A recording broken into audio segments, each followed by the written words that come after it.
दिल्लीच्या मालवीय नगर परिसरामध्ये आज सकाळी एक अत्यंत मोठी दुर्घटना घडलेली आहे। या ठिकाणी एका असलेल्या हॉटेलमध्ये आज सकाळी भीषण अग्निकांड बघायला मिळालेला आहे। मी सध्या त्याच हॉटेलच्या बाहेर आहे। आपण दृश्यांच्या माध्यमातून बघू शकतो की कशा पद्धतीने या ठिकाणी सकाळी आग लागल्याची घटना जी आहे ती घडलेली होती। खरं तर सकाळी 9 वाजताच्या दरम्यान दिल्ली फायर ब्रिगेडला एक फोन केला गेला आणि त्यांना सांगितलं गेलं की एका हॉटेलच्या बेसमेंटमध्ये खरं तर ही आग लागलेली आहे। आता आगीवरती पूर्णपणे नियंत्रण मिळवण्यात आलेलं आहे, पण या दुर्घटनेमध्ये 21 लोकांना आतापर्यंत आपला जीव जो आहे तो गमवावा लागल्याचं चित्र आपल्याला बघायला मिळालेलं आहे। खरं तर आज सकाळी जी घटना घडलेली होती त्यानंतर तातडीनं दिल्ली पोलीस असतील, अग्निशामक दलाच्या गाड्या या ठिकाणी पोहोचल्यानं आगीवरती पूर्ण नियंत्रण मिळवलेलं आहे। आपण बघू शकतो हे हॉटेलमधनं बाहेर पडण्याची खरं तर परिस्थिती नव्हती, कारण जे लोक फसलेले होते ते लोकांना खाली येण्यासाठी कुठल्याही पद्धतीची सीडीची व्यवस्था करण्यात आलेली नव्हती किंवा होती, पण आग त्या ठिकाणी मोठ्या प्रमाणावरती होती, त्यामुळे त्या लोकांना बाहेर पडता आलं नव्हतं। आणि म्हणूनच ज्या हॉटेलच्या खिडक्या आहेत आपण बघू शकतो दृश्यांच्या माध्यमातून, राकेश सर हे आपल्याला सगळी दृश्य दाखवतायत। खिडक्या खरं तर तोडून त्या खिडक्या तोडल्याच्या नंतर आपण बघू शकतो काही ठिकाणी खिडक्या तोडलेल्या आहेत आणि त्यातनं काही लोकांनी उड्या देखील मारलेल्या होत्या। तशा पद्धतीचे व्हिडिओज देखील समोर आलेले होते आणि काही लोकांनी आपला जीव वाचवण्याचा प्रयत्न अशा पद्धतीने केलेला होता। मात्र या दुर्दैवी घटनेमध्ये साधारणतः 21 लोकांना आपला जीव गमवावा लागलेला आहे, अशा पद्धतीची माहिती आता समोर आलेली आहे।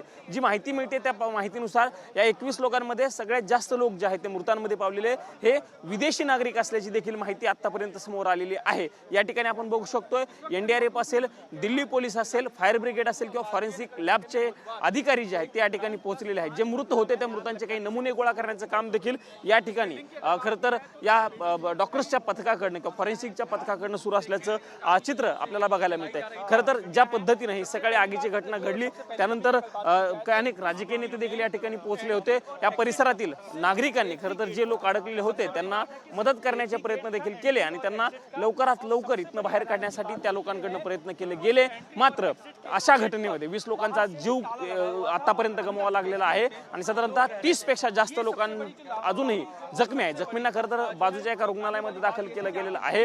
मात्र या लोकांचा जीव गेल्यामुळे प्रश्नचिन्ह या सगळ्या घटनेवरती उपस्थित झाल्याचं चित्र आपल्याला बघायला मिळतं आहे। खरं तर पंतप्रधान नरेंद्र मोदी यांनी देखील या घटनेचं संदर्भात ट्विट करत दुःख व्यक्त केल्याचं चित्र आपल्याला बघायला मिळालेलं आहे। त्यांनी स्पष्ट केलेलं आहे की मृतांच्या नातेवाईकांना 2 लाख रुपयाचा निधी देखील पंतप्रधान निधीमधनं दिला जाणार आहे। पण प्रश्न हा उपस्थित होतो की अशा पद्धतीनं हे लीगल होतं की इलिगल, अशा पद्धतीचा देखील आता प्रश्न उपस्थित केला जातोय। कारण या हॉटेलच्या बेसमेंटमध्ये जर आग लागत असेल तर आग लागल्याच्या नंतर बाहेर पडण्यासाठी असणाऱ्या गोष्टी किंवा जे नियम होते ते नियम ह्या हॉटेलने फॉलो केले गेले होते की नाही, असाही प्रश्न आता या ठिकाणी उपस्थित केला झाल्याचं चित्र आपल्याला पाहायला मिळत आहे। कॅमेरामन राकेश कुमार सह मी प्रमोद जगताप, TV9 मराठी, दिल्ली।